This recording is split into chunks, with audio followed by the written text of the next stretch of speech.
Hope for Hannah by Linda Mitchelmore. Narrated by Penelope Rawlins. Chapter 1. Spring 1903. Hannah French, where do you think you're going? Oh, Ma. Queen Victoria's been dead for 2 years now. Times are changing. I don't need a chaperone to walk a few hundred yards from the house.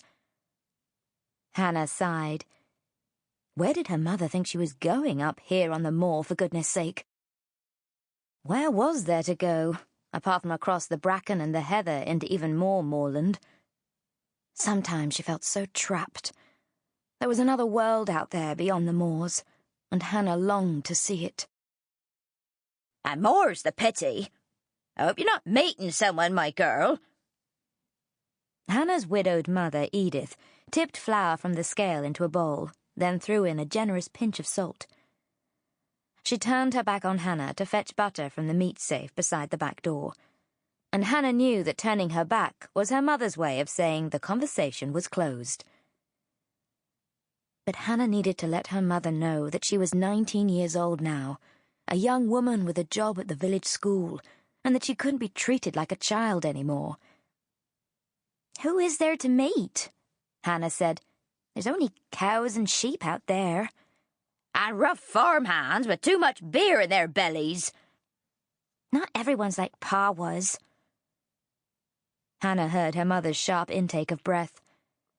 Hannah's father had worked in the tin mine at Birch Tor, and just mentioning him was often enough to get her mother flying into a rage. He'd drowned in the West Start after a day drinking at just about every alehouse within a 5-mile radius.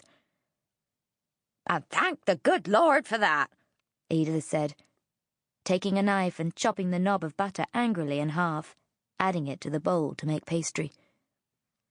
Hannah bit her lip. Her memories of her pa coming home drunk and picking a fight with her ma were all too raw still. Hannah had lain on the lumpen mattress of her cot up in the attic, her fingers in her ears to muffle the sound of their shouting. I won't meet any farm hands, Ma, Hannah said. She picked up her book. I don't suppose many would share my love of poetry.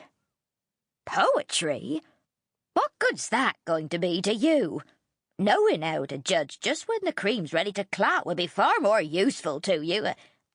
I want better for myself than making cream, Ma, Hannah said. You do you? Well, let... Sample complete. Ready to continue?